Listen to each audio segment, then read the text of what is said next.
What the heck is going on in the markets right now? It's actually all about the Fed. The Fed did a 360 back in December when, it looked like the economy was really slowing down.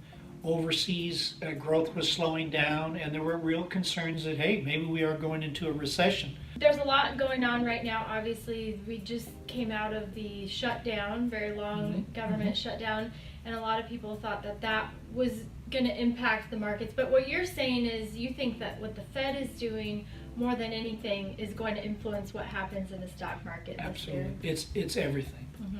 Now, we could get a boost if and when we get a China trade agreement, but I think it's all about the Fed.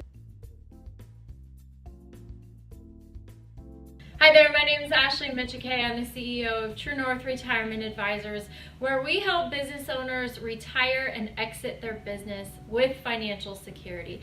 Today we are talking about what is going on in the market and the economy, and I'm here with our founder and president, David Wilson. The economy is still strong. Earnings are going to be probably mid-single digits, maybe 5-6% sales growth, maybe 5%. So it's not so bad. But what that tells us, and the way we are managing our portfolios, is we are using strength to rebalance. In other words, to downshift our allocation of stocks. As the Fed, they were trying to normalize rates, which basically means they want to get interest rates up to a level where that gives them some quivers where they can, lower rates if the economy slows down. And so they've been doing that. They raised rates 9 times since 2015. The problem, though, is as they raise rates, they raise borrowing costs for borrowers. Now it's good for savers, but for people that are borrowing money, their cost of capital goes up. So it's a way of kind of, it does slow the economy down a little bit. So that's really the impact. So if the economy is slowing down and they keep raising rates, which that was kind of the path they were on, that could even induce a recession. So they saw the light, and they finally decided after the rate hike in December that they were going to take a wait and see attitude on any future rate hikes. And also with the balance sheet, they were letting $50 billion roll off every month. So they had this plan in place where they were going to just keep doing that. And they said, well, wait a sec, maybe it's affecting more things than we know. So that changed, right? Those changes that they did right there caused the market to recover from Christmas Eve 15.9%. So that is, I think it's going to provide kind of like underpinnings for the market this year. So that should be good for stocks. That's amazing. Almost 16% in about a month. How should bond investors be thinking about their investment portfolios in this environment? Typically, where we wanted to keep our bond ladders at 1 to 5 years, now we don't mind if we extended 6 years or maybe 7.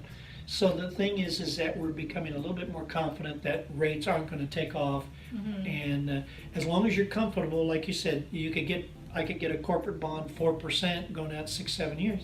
That's not so bad, as long as I know that if worse comes to worse, I have to hold on to that bond. But when you buy it, you have to say, okay, am I content getting 4% for 6 or 7 years? That's the only way that I would go out that far. Otherwise, I'd stick with the 1 to 5 year ladder.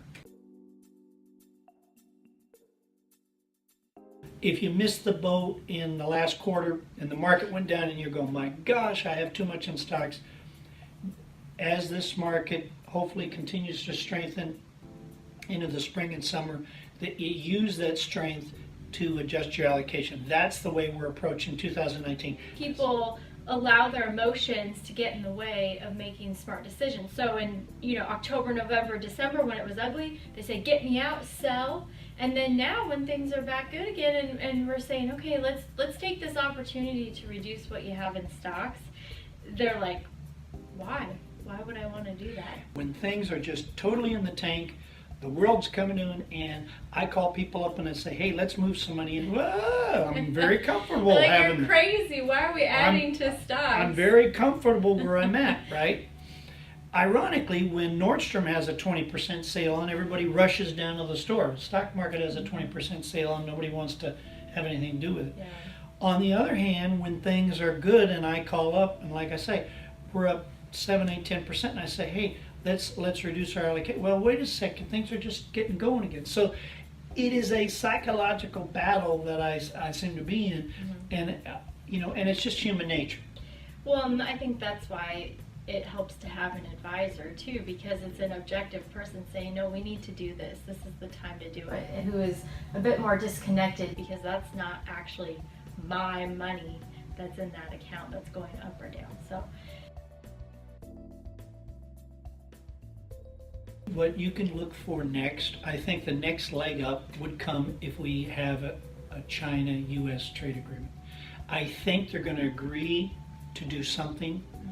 I just don't know the extent of it. But the point is that the Fed, I think, is on hold. I don't think they're going to do much unless the economy really got going later in the year. But as far as the next event near term, it would be some sort of China trade agreement, and that could push the market up a couple more percent. That would be a great opportunity to reduce your allocation. I think that's the next time, and I think it's going to happen.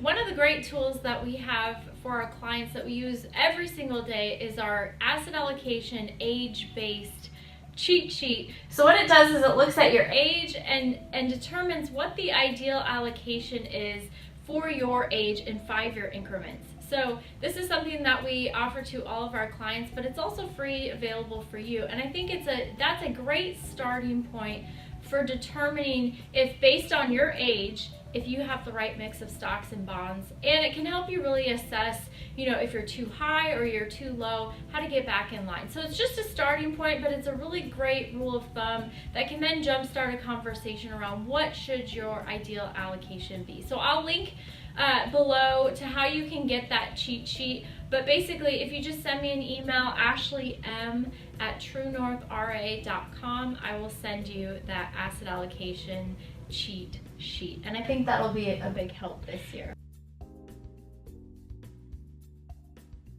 Thank you so much for watching. Please like, comment, and subscribe to our channel. We put out new videos to help you make a smart and successful transition into retirement. We put out new videos every single week. So hit that subscribe button and come on back next week. On behalf of David and myself, thank you so much for watching today.